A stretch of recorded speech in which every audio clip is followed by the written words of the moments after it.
Iran के परमाणु मामले को लेकर ईरानी अधिकारियों की अमेरिका के साथ बातचीत चल रही है, जो एक ऐतिहासिक बातचीत साबित हो सकती है। इस मामले में अब तक जितनी भी बैठकें हुई हैं और जितनी भी आगे होनी है, वो ईरान का भविष्य तय करने वाली बैठकें साबित हो सकती हैं।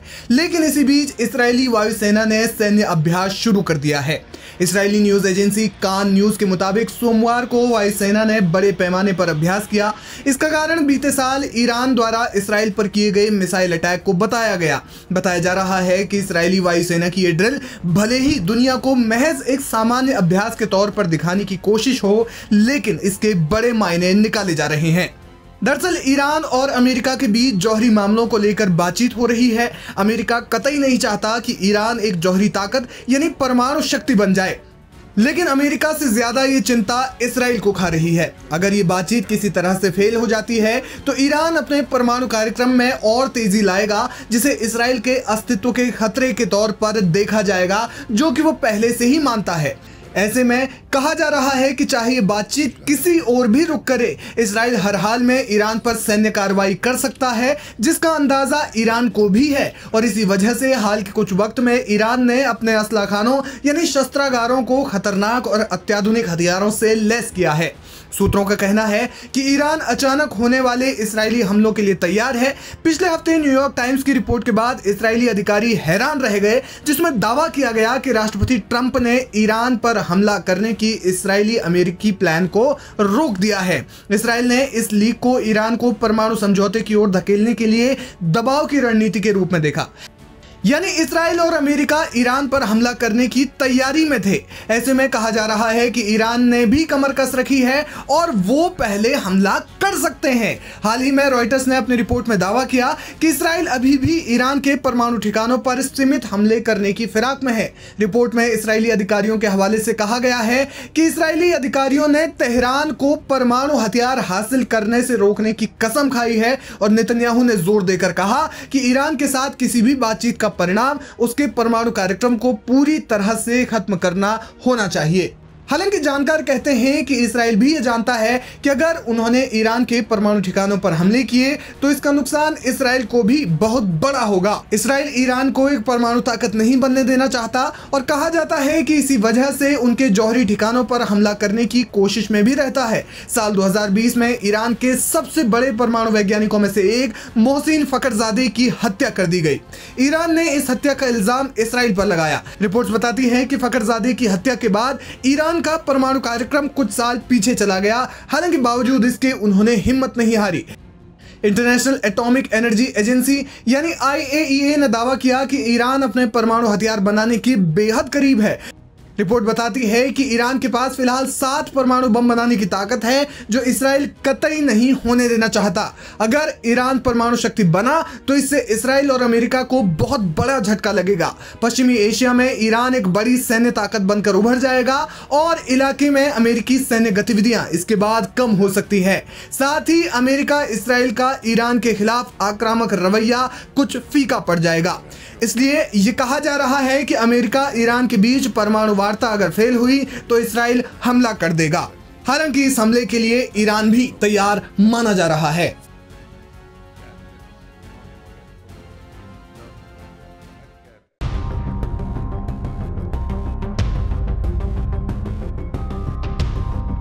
न्यूक्लियर मसले पर अमेरिका के साथ 2 दौर की बातचीत के बीच ईरान ने अपनी ताकत और बढ़ाने के लिए अपने सबसे पुराने और मजबूत साझेदार रूस के साथ कई बड़े समझौते कर लिए हैं। मीडिया रिपोर्ट की माने तो ईरान और रूस मिलकर आगे बढ़ेंगे। रूस की पार्लियामेंट ड्यूमा ने इन दोनों ममालिक के बीच नए करार को पहले ही मंजूरी दे दी थी। मंगलवार 22 अप्रैल को रूस के सदर व्लादिमीर पुतिन ने भी इस पर मुहर लगा दी। ईरान और रूस वैसे तो पुराने साझेदार हैं, लेकिन अमेरिकी प्रेसिडेंट डोनाल्ड ट्रंप के जरिए ईरान को न्यूक्लियर अफजूदगी या परमाणु संवर्धन को लेकर मिल रही धमकियों और फिर दोनों देशों के जरिए ओमान और फिर रोम में इनडायरेक्ट या मीडिएटर की मौजूदगी में बातचीत की कोशिश के बीच ईरान के रूस के साथ धड़ाधड़ करार अमेरिका और इस्राएल के लिए टेंशन का सबब बन सकता है। गौरतलब है कि ईरान और रूस के बीच दोस्ती लगातार मजबूत हो रही है। दोनों मुल्क यूरोपीय देशों और अमेरिका के जरिए पैदा किए गए एक जैसे हालात का सामना कर रहे हैं। अमेरिका ने रूस पर यूक्रेन जंग को लेकर और ईरान पर उसके न्यूक्लियर प्रोग्राम को लेकर कड़े बैन लगाए हैं। ऐसे में ईरान और रूस एक दूसरे के करीब आ गए। रूस ने ईरान से ड्रोन लिए जिन्हें यूक्रेन जंग में इस्तेमाल किया गया। वहीं रूस ने ईरान को आधुनिक मिसाइल डिफेंस सिस्टम दिए हैं जिनका इस्तेमाल करके ईरान ने अक्टूबर 2024 में इस्राएल के हमलों को रोक दिया था। ईरान और रूस के बीच ताज़ा समझौते में बड़े पैमाने पर साझेदारी के साथ ही न्यूक्लियर एनर्जी और किसी तीसरे मुल्क के हमले से निपटने के लिए भी एक दूसरे के सपोर्ट पर समझौता हुआ है। तो अमेरिका से टकराव के अंदेशे के बीच ईरान को रूस का एक बार फिर मजबूत साथ मिल गया है। दोनों ने तय किया है कि जंग की हालत में एक दूसरे के दुश्मन की मदद नहीं करेंगे और एक दूसरे पर कोई बैन भी नहीं लगाएंगे। इतना ही नहीं, किसी एक मुल्क का दुश्मन दोनों मुल्कों का साझा दुश्मन माना जाएगा। ये भी इस डील के तहत तय हुआ है। ईरान और रूस के दौरान ये करार अगले 20 साल के लिए हुआ है। इस करार में ईरान और रूस के दरमियान defence, energy, industry, development, economy और साइंस के शोबे में बात हुई है, समझौता हुआ है। ऐसे दौर में जब ईरान मिडिल ईस्ट में गजा के मुद्दे को लेकर आक्रामक है, वहीं दूसरे खेमे में अमेरिका, इसराइल और उनके दोस्त अरब ममालिक हैं। इस वक्त ईरान का रूस के साथ ये करार और भी अहम हो जाता है।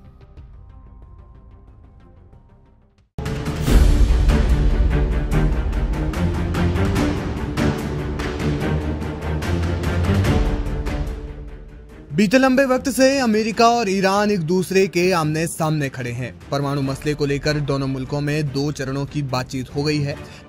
कहा जा रहा है कि शनिवार को तीसरे फेज की बातचीत होनी है, लेकिन कुछ रिपोर्ट्स का दावा है कि ईरान पर लगी पाबंदियां कम करने या हटाने के लिए बुधवार को ही बातचीत हो सकती है। इसी बीच ईरान ने कहा कि वो अपने सबसे खास दोस्त रूस और चीन से सहफरीकी मुज़ाकरात यानी त्रिपक्षीय वार्ता करने की तैयारी कर रहा है। अमेरिका के साथ जौहरी यानी परमाणु मसले पर चल रही बातचीत के बीच ईरान, रूस और चीन की त्रिस्तरीय बातचीत अपने आप में बेहद खास मानी जा रही है। ईरान के वजीर खारजा यानी विदेश मंत्री अब्बास अरागची ने कहा कि हमने पिछले कुछ वक्त में रूस और चीन के साथ परमाणु कार्यक्रम के मुद्दे पर बातचीत की है। उन्होंने कहा कि ऐसी 2 बैठकें पहले भी हो चुकी हैं। अरागची ने कहा कि हम इस बैठक में और भी मुद्दों पर बातचीत करना चाहते हैं ताकि बातचीत और ज्यादा विस्तार से हो सके। ईरानी विदेश मंत्री ने एक टीवी इंटरव्यू में कहा, कई अंतर्राष्ट्रीय मामलों में हम 3 मुल्कों की स्थिति एक जैसी है। मैं ये नहीं कहना चाहता कि हमारे बीच मतभेद नहीं है, मतभेद जरूर हैं, लेकिन बड़ी बात यह है कि हम तीनों एक दूसरे से अपने विचार साझा करते रहते हैं। इस दौरान उन्होंने इसराइल और अमेरिका का भी जिक्र किया और कहा कि वे दोनों जानते हैं कि ईरान आखिर है क्या। अब्बास अरागची ने कहा कि अगर हम पर हमला होता है तो हम उस हमले का उसी तरह से जवाब देंगे। अरागची ने कहा, हम अमेरिका के खिलाफ अपनी हिफाजत कर सकते हैं और अमेरिका भी जानता है कि हम कितने काबिल हैं, हम कितने ताकतवर हैं। इसराइली हुकूमत भी जानती है कि हमारी दिफाई सलाहियतें क्या हैं और हम पर हुए हमलों का हम कैसे जवाब देंगे। अब सवाल ये है कि ईरान और रूस की त्रिस्तरीय बातचीत का अंतर्राष्ट्रीय फलक पर क्या प्रभाव पड़ सकता है। ये तो जग जाहिर है कि रूस और अमेरिका एक दूसरे को फूटी आंख नहीं भाते। ईरान और रूस दोनों पर इल्जाम लग चुके हैं कि वे दोनों अमेरिकी पाबंदियों के बावजूद एक दूसरे से हथियारों की खरीद फरोख्त करते हैं। वहीं ये भी खबरें आ चुकी हैं कि रूसी एक्सपर्ट्स ने ईरान के परमाणु केंद्रों का भी दौरा किया था। दूसरी ओर रूस और चीन एक दूसरे के बेहद करीब हैं और चीन अमेरिका इस वक्त ट्रेड वॉर के जरिए एक दूसरे पर हावी होने की कोशिशों में लगे हुए हैं। ऐसे में माना जा रहा है कि ईरान, रूस और चीन के बीच कई मुद्दों समेत खास तौर पर रक्षा कार्यक्रम को लेकर यानी रक्षा मुद्दे पर गहरी बातचीत हो सकती है। चीन और रूस महाशक्तियां हैं। अगर ईरान के साथ दोनों मुल्कों ने कोई बड़ा सौदा किया तो इससे न सिर्फ तीनों के रिश्ते मजबूत होंगे बल्कि इससे ईरान की ताकत कूटनीतिक और रणनीतिक रूप से बढ़ सकती है। एक्सपर्ट्स मानते हैं कि अमेरिका और ईरान में इस वक्त भारी तनाव की स्थिति है। ऐसे में ये त्रिस्तरीय बातचीत ईरान को संजीवनी दे सकती है। क्योंकि अमेरिकी टैरिफ और ट्रंप की नीतियों का मुकाबला करने का इस वक्त बहुत कम देशों में मादा है, जिनमें चीन और रूस एक हैं। इसलिए मुमकिन है कि इस बातचीत से ईरान को बड़ी उम्मीदें हों। वैसे भी जब से ईरान और अमेरिका के बीच परमाणु कार्यक्रम को लेकर तनातनी बढ़ी है, माना जा रहा है कि तब से रूस और चीन का झुकाव ईरान की ओर ज्यादा रहा है।